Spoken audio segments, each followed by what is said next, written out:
तो आज की वीडियो में आपको ऐसे बहुत ही अच्छे 7 टिप्स बताने वाला हूं जिसकी वजह से आप कम पढ़ के भी ज़्यादा मार्क्स अचीव कर सकते हैं। एक बच्चा जो कि कम ज़्यादा पढ़ता है, करीबन 12 घंटा पढ़ता है, पर तब भी उसको 60% आते हैं। पर अगर आप सिर्फ इसको 4 घंटा ही पढ़ोगे तब भी आपके 90% से ऊपर आ सकते हैं। ये स्मार्ट स्टडी की टेक्निक मैंने बहुत ज़्यादा टेड टॉक्स पढ़ के सीखी है, बहुत ज़्यादा अच्छे अच्छे लोगों की वीडियोज़ और लेक्चर्स, डॉक्यूमेंट्री देख के सीखी है। तो इसलिए इसको ज़रूर एंड तक देखना। 7 सबसे बेहतरीन टिप्स बताने वाला हूँ, तो बिना किसी देर के वीडियो को शुरू करते हैं। नंबर 1 टिप है ब्रेक स्टडिंग इनटू सेशंस।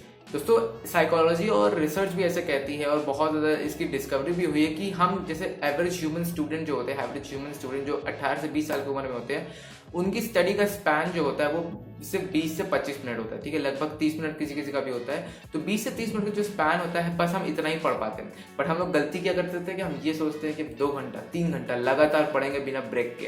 तो ये सबसे बड़ी गलती करते हैं हम लोग। हार्ड वर्क तो करते हैं पर उसे सही डायरेक्शन पर नहीं अप्लाई करते। अगर अपने स्टडीज को सेशंस में ब्रेक कर देंगे, ठीक है, मान लेते हैं कि अगर आप कोई चाहते हैं कि आप मैं 2 घंटा पढ़ूं, 2 घंटे को सेशंस में ब्रेक करो। हर एक सेशन आपका कम से कम 25 मिनट का होना चाहिए। ठीक है, ऐसा करने पे आपकी एफिशिएंसी बहुत ज्यादा बढ़ सकती है, एक्सपोनेंशियली इंक्रीज कर सकती है। क्योंकि जब हम 25 मिनट तक पढ़ते हैं तो हमारी एफिशिएंसी इतनी रहेगी, फिर ब्रेक लेंगे 5 मिनट का हम, फिर इसको 25 मिनट के लिए फिर पढ़ेंगे। तो ये जो साइकिल होगी ना, आपकी एफिशिएंसी इससे एक्सपोनेंशियली इंक्रीज होगी, जो कि काफी ज्यादा अच्छी बात है। 25 मिनट की साइकिल के बाद स्टडी करने के बाद आपको 5 से 7 मिनट का ब्रेक लेना है। ये ब्रेक में आपको कुछ नहीं पढ़ना है। ठीक है, आप वो काम कर सकते हैं जो आपको बहुत अच्छा लगता है। फॉर एग्जाम्पल, आप म्यूजिक सुन सकते हैं, आप आराम कर सकते हैं, दोस्तों से बात कर सकते हैं, अपने पेरेंट्स से बात कर सकते हैं, किसी से भी कुछ भी कर सकते हैं, बट स्टडी नहीं करेंगे। और इस ब्रेक के बाद फिर से आप वही साइकिल रिपीट करेंगे और 25 मिनट फिर से पढ़ेंगे। नंबर 2 है कि आपको जब अपने पूरी जो सेशन है आपका पूरा स्टडी का, अगर वो कर लेते हैं तो फिर अपने आप को रिवॉर्ड जरूर दीजिए। क्योंकि रिवॉर्ड देने से ना हमारा ब्रेन को बहुत अच्छा लगता है, जिसके वजह से हम मोटिवेशन ज़्यादा होता है और पढ़ने के बारे में और इच्छा उत्पन्न होती है। ठीक है, तो जरूर याद रखिए, पहले अपने सेशन जो भी आपका पढ़ाई है उसको सेशन में ब्रेक करिए, और दूसरा अपने आप को रिवॉर्ड जरूर दीजिए हर एक सेशन के कंप्लीट होने पर। नंबर 2 टिप है creating a dedicated study environment. दोस्तों, आपको ये बात ये जरूर मानना पड़ेगा कि एनवायरनमेंट जो होता है हमारे सराउंडिंग्स में हमको बहुत अफेक्ट करता है। ठीक है, फॉर एग्जांपल, अगर हम क्लासरूम में हो या फिर कॉलेज के रूम में हो तो फिर हम वहाँ पे अलग तरीके से बिहेव करते हैं, और जब हम घर पे आ जाते हैं तो अलग तरीके से स्टडी के खिलाफ बिहेव करते हैं। ठीक है, तो जो क्योंकि इसका रीज़न यही है कि हमारा एनवायरनमेंट जो है वो हमें बहुत अफेक्ट करता है। ठीक है, तो इसलिए मैं चाहता हूँ कि अगर आपको पढ़ना है कंसिस्टेंटली और आपको अगर स्मार्टली पढ़ना है और आपको ज़्यादा आउटपुट लाना है, ठीक है, इनपुट तो आप दे रहे हो पर आपको ज़्यादा आउटपुट और रिजल्ट भी अच्छा चाहिए, तो अपने स्टडी एनवायरनमेंट को बेटर बनाने की कोशिश करो।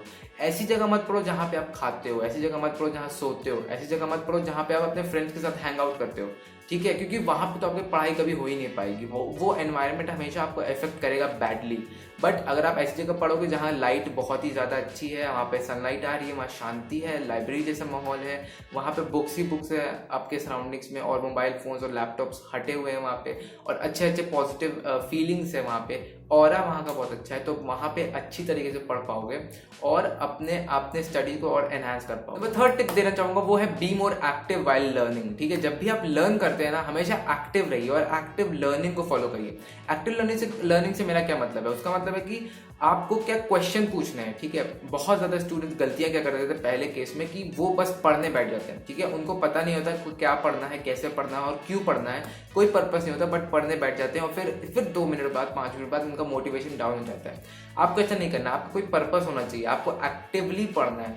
सबसे पहले पढ़ने के पहले सोचिए कि आपको पढ़ना क्या है, किस तरह से पढ़ना है, क्या वो फैक्ट्स है, कंसेप्ट है, क्या मुझे उसको मेमोराइज करना है कि मुझे उसको समझना है, क्या मुझे लॉजिक ढूंढनी है कि मेरे को डॉक्यूमेंट्री देख के उसके बारे में और रिसर्च करनी है। तो ऐसा क्वेश्चन पूछने से आप अपने दिमाग को बताते हैं कि हमको एक्टिवली लर्न करना है, और जिसकी वजह से आपकी अटेंशन स्पैन और आपकी रीडिंग स्पैन और बढ़ सकती है। One of the best ways to learn actively is that आप उसका नोट्स बनाना चालू कर दो। ठीक है, एक्टिव लर्निंग का सबसे बढ़िया अच्छा है नोट मेकिंग। जो भी आप चीज आपने लर्न की है उसके खुद से नोट बनाने चालू कर दो, अपने वर्ड्स में डिस्क्राइब करो। मान लेते हैं अगर आपने कोई एक चैप्टर पढ़ा बायोलॉजी में या फिजिक्स में, उसको समझने के बाद अपने एक पेपर पेन लीजिए और एक नोटबुक या पेन लीजिए, उसमें अच्छी तरह से उसके बारे में पूरे चैप्टर डिस्क्राइब करिए, वो भी अपने वर्ड्स में। और ज़्यादा अच्छा लर्न करने का वो है कि आप अपने टेक्स्ट को हाईलाइट करिए। जब भी आप कोई बुक से रीड करते हो, उस सब के इंपॉर्टेंट वर्ड्स को हाईलाइट करना एक सबसे इफेक्टिव स्ट्रैटेजी हो सकती है लर्न करने के लिए।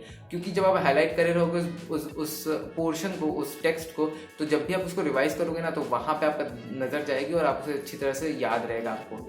तो ये काफी अच्छी इफेक्टिव स्ट्रैटेजी हो सकती है आपको अच्छी तरह लर्न करने। 4th step is that take more effective notes. आपको ज़्यादा अच्छी तरीके से, बेहतर तरीके से नोट लेना आना चाहिए, ठीक है। बहुत बार होता है कि बहुत स्टूडेंट्स मैंने देखा है कि वो स्कूल से आते ही या फिर अपने कॉलेज से आते ही जब जो भी प्रोफेसर आपके नोट्स लिखवाते हैं उसको देखते तक नहीं है, उसको इग्नोर कर देते हैं और उसे ट्रैश में डाल देते हैं। बेसिकली ऐसा नहीं होना चाहिए। आप जब भी स्कूल या प्रोफेसर कॉलेज से आए, जब भी आपको कोई प्रोफेसर या टीचर आपको जो भी नोट्स लिखवाए हों उसको दोबारा रीड करिए, उसको फिर उसके बाद आप बुक से रीड करिए, फिर उसके बाद उसमें और नए नए नोट्स ऐड करिए, नए नए इन्वेंशंस ऑब्जर्वेशंस ऐड करिए जो आपने सीखे हैं। और हो सके तो प्रोफेसर से फिर जाके पूछिए कि ये ऐसा क्यों हुआ और वैसा क्यों हुआ, क्योंकि जब हम किसी चीज़ के बारे में क्वेश्चन करते हैं ना, वो चीज़ हमें ज़्यादा देर तक रिमेंबर होती है। और अगर आप नोट्स में अपने ही ऑब्जर्वेशंस को ऐड करेंगे तो वो तो और अच्छा होगा। इसके मदद से आपके ब्रेन को एक्टिवली याद रहेगा कि आपने क्या क्या पढ़ा है इस पर्टिकुलर चैप्टर से। First tip that I want to give is summarise and teach what you have learned, right. अगर आपने सिर्फ लर्न करा है ना तो उससे ही बहुत कुछ इफेक्ट आपके जिंदगी में नहीं आ जाएगा। आपको लर्न करने के बाद है कि आप दूसरों को वही चीजें सिखाएं, ठीक है। अगर आपसे कोई जूनियर है या फिर कोई आपका फ्रेंड है, फेलोमेट है, क्लासमेट है, आप उसको जरूर सिखाइए कि आपने क्या लर्न किया है। अब टीचिंग ऐसी चीज़ होती है ना, टीचिंग अगर आप किसी को सिखाना चालू करते हैं, किसी को बताना चालू करते हैं कि ये होता कैसे, ये प्रोसेस कैसे होता है, तो इसके मदद से आपको वो चीज़ ज़्यादा रिमेंबर होती है। आप रीड करिए, अंडरस्टैंड करिए और दूसरों को सिखाइए। और सिखाने से आपको खुद एक नॉलेज गैप पता चलेगा, आपके अंदर क्या नॉलेज गैप है, आपको पता चलेगा कि आपके अंदर क्या कमी है, क्या स्टडीज़ में क्या कमी है। और स्टडीज़ को कमी को फिल करने के लिए आप दोबारा पढ़िए, दोबारा स्टडी करिए, तो इससे आपकी स्टडी और एनहांस होगी और इफेक्टिवली आप अच्छे मार्क्स ला पाएंगे। Sixth tip is that you have to study more effectively, right. जो बुक्स पढ़ते हैं आप, जो भी कोई टेक्स्ट बुक हो, biology, physics, science, maths, history, civics, geography, जो भी बुक हो उसे आप इफेक्टिवली पढ़ना चालू करिए। इसके बहुत ही अच्छे तरीके हैं। इसका एक तरीका है SQRRR, एक फ्रेमवर्क है जिसको आप फॉलो कर सकते हैं। S का मतलब है सर्वे। आप अपने बुक्स का सर्वे करिए, उसके क्या क्या टॉपिक्स है, क्या क्या चैप्टर्स और कितने इंपॉर्टेंट चैप्टर्स है उसके बारे में सर्वे कीजिए। नंबर सेकंड है क्वेश्चन। उसमें क्वेश्चन करिए कि ये जो चैप्टर आपने पढ़े हैं क्या वो रेलेवेंट है, उसके पीछे का लॉजिक कितना है, उसके पीछे का एक ऑब्जर्वेशन कितना है, उसको RRR में पहला R है वो है रीड करिए वो चैप्टर को अच्छी तरह से थॉरली। और दूसरा R है रिसाइट है तो उसको फिर से रिसाइट करिए, उसको बाद पर रिवाइज करिए। थर्ड R इज रिव्यू, बाद में उसको फिर से रिव्यू करिए कि अपनी आपकी स्किल्स कैसी गई हैं। तो ऐसा करने से आप कोई भी टेक्स्ट बुक को ईजिली लर्न कर सकते हैं। Number 7 step is to use mnemonics while studying. Mnemonics क्या होते हैं? निमोनिक्स एक ऐसे फ्रेजेस होते हैं जो छोटे छोटे फ्रेजेस, शॉर्ट फ्रेजेस हम इस्तेमाल करते हैं हम अच्छी चीज़, कोई भी चीज़ को अच्छी तरह से लर्न करने के लिए, ठीक है। इसके 3 तरह के निमोनिक्स मैं यूज़ करता हूँ। पहला है आपका एक्रोनिम्स। जब भी आप कोई चीज़ें, बहुत ही लंबी चीज़ें आपको लर्न करनी है, कॉम्प्लेक्स चीज़ें लर्न करनी है, तो एक्रोनिम्स का इस्तेमाल करिए।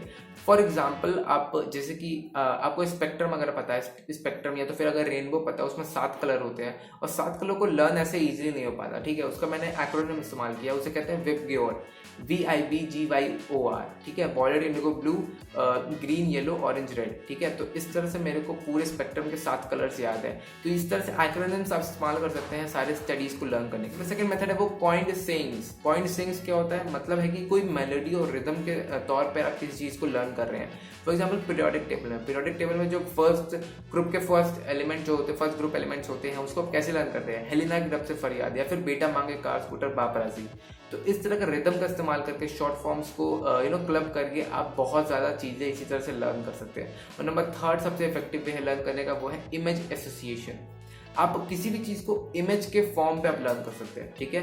आप उसको इमेज देख देख के लर्न करें। कभी कभी होता है हमें टेक्स्ट नहीं लर्न होते हैं तो हमको इमेज ज़रूर लर्न होती है और इमेज से हमें बहुत सारी चीज़ें याद आ जाती हैं। तो दोस्तों ये था मेरा पूरा कंप्लीट टिप्स जिसे मैं कह सकता हूँ। ये टिप्स मेरे पूरे नहीं है, मैंने खुद एक्सपीरियंस किए हैं, बट कुछ ऐसे भी हैं जिनको मैंने लर्न किया है। टेड टॉक्स में मैंने बहुत ज़्यादा लोग एक्सपीरियंस लोगों को देखा है, मैंने डॉक्यूमेंट्री बहुत लोगों की देखी है, आर्टिकल ब्लॉग्स पढ़े हैं मैंने। तो यही सब देख के मैंने आज यहाँ पे 7 टिप्स एक्यूमुलेट किए हैं और ये बहुत ही लाइफ चेंजिंग है।